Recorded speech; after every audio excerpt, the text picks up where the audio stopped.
Hi guys, and welcome back to part 3 of the Suzuki VS1400 teardown. Today we're going to be working on removing that rear airbox, the front airbox, and if we've got time we're going to start getting rid of that rear fender as well. Let's get right into it.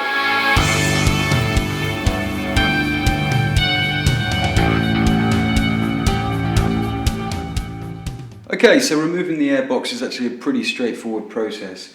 It's held in with a few bolts that are 10mm, I believe, trust the old 10mm. I suggest that if you haven't got more than one of these spanners, you go ahead onto eBay right now and buy at least another 6 because you will lose these. You've got one bolt up here that we need to undo, and then we've got 2 bolts on the frame at the back here that we need to undo. Once we've undone those 3 bolts, we can start to maneuver everything out of the way. So let's do it.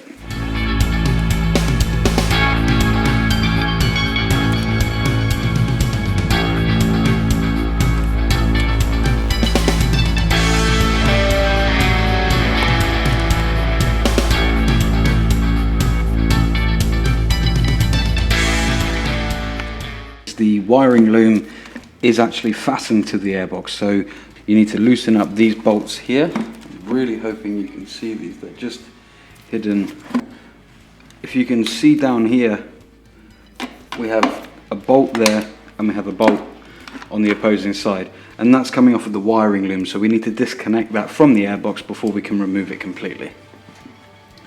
Oh, and just FYI, spanner number 10 has gone walkabouts already. This is a different one.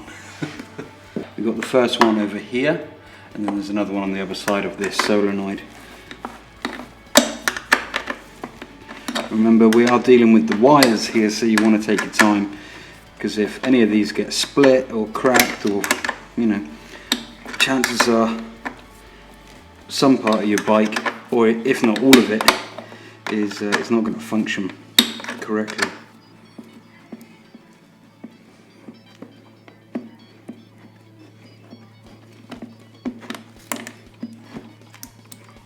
And we have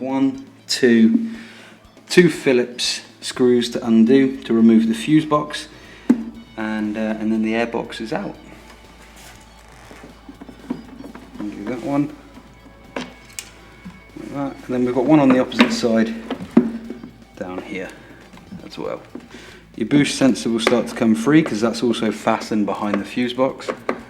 You might not have a boost sensor. Some people who have these, especially when they first came out, they did some mods to remove the boost sensor altogether.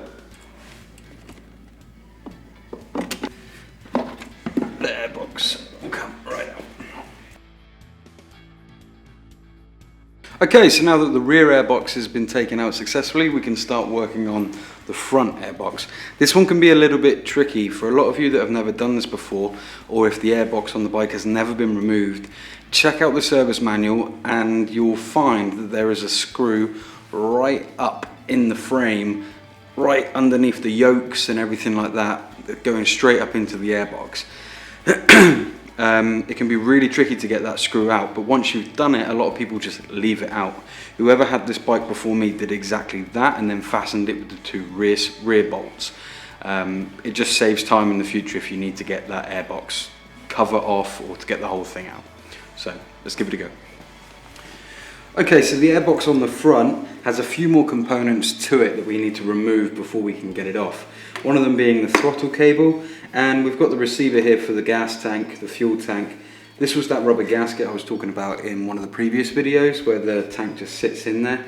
Forgot to show you that.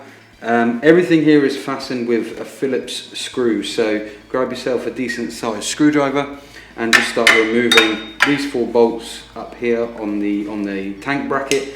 And then on the top of the airbox, you've got 2 screws that are holding down the throttle cable. So let's get those out. Now we're taking out a lot of screws over the last few minutes. So again, you want to start making note of where these screws came from, because otherwise you're going to get lost really quickly.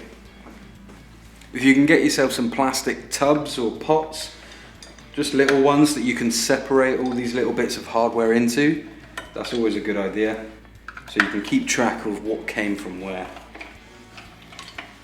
Yeah. Then that's the mounting bracket. That's the way it goes in. like so.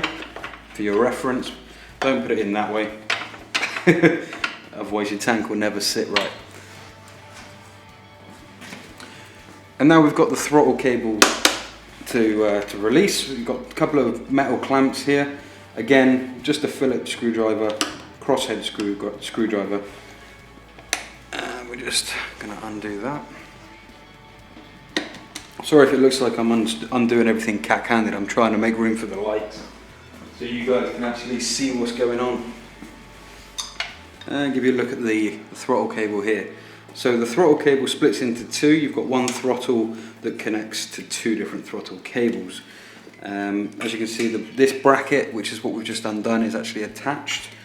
This in here is where the one cable from the handlebar comes down and splits into two. So that's all that is. We can move this out of the way, and now we can attack the actual airbox. If you ever need to get to the airbox to change the filter is housed in here, and there's a lip here that you can pop up, and another one here, and you pop it up all the way around, like so. And with a bit of luck, you'll be able to get this top cover out without having to remove the whole airbox. It can be really tricky, especially with all these big wires, and you really don't want to snap off these tabs because they hold everything securely together. But it is possible. I did it in the summer, so I know it can be done. It can be a pain, but it does happen. If you can't get it out, don't force it. Just undo this bolt down here, this bolt here. Again, just a Phillips screw, and that should release the entire airbox.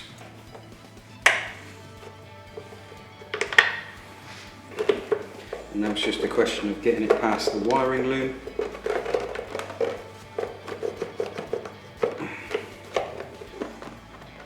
I'm actually going to put that top cover back on, I think.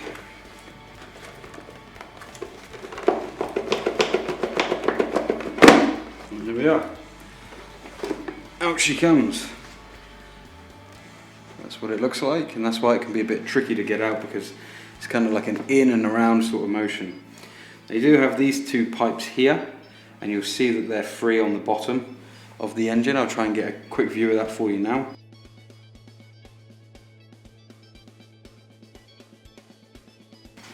So just to give you a quick look at what the filter situation is on the inside. If you've bought one of these bikes and it's been sat for a while, one of the first things you should do is change the air filters in both the front and the rear. Like I mentioned before, if you take off the tabs, you'll see this inside.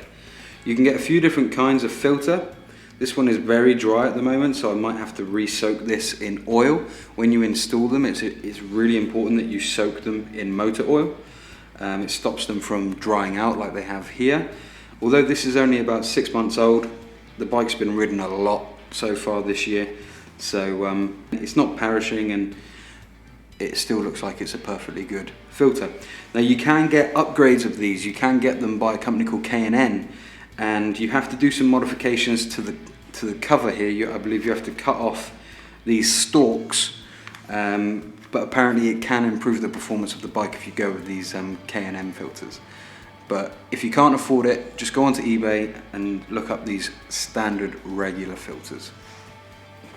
So just to give you a quick view of the rear filter in the airbox, the way you would access it is actually from the front here. There is a Phillips screw right down there, okay? And that just fastens that front cover onto the airbox. If we remove that,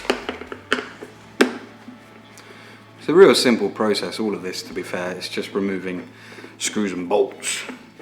This is the easy bit, stripping it down. And then that will just pop up like that, like so. Similar design on the other one. It's got those stalks on the inside. And then here we have the actual filter itself. Again, this is quite dry, but it's not brittle, it's not falling to pieces, so it's still a good filter. I will soak this again in oil before we put them back in into the bike. But yeah, that's your airboxes out. The drip line, that's what this is. This effectively just spits out any fuel or anything like that that makes its way back into the airbox, spits it out onto the road. That's why it's all gunky and really not pleasant looking, all the grit and dirt and grime and everything. So that's it. Well done. You've just removed your airboxes, and I think we'll call it a day. If you enjoyed the video, please feel free to leave a comment below or hit the like button, hit the subscribe button. Part 4, we will tackle that rear fender and remove it completely from the back. And then after the rear fender, we're going to start working our way up the bike, start taking off the handlebars, start taking off the headlights, and really getting this thing down to the bare bones. It's quite intimidating. Like I said, I've not done anything like this before to this scale, but it always helps when you know people that know more than you, and if you've got the time to read one of these, when you get stuck, refer to this. So that's it. Thanks guys, we'll see you again soon. All the best.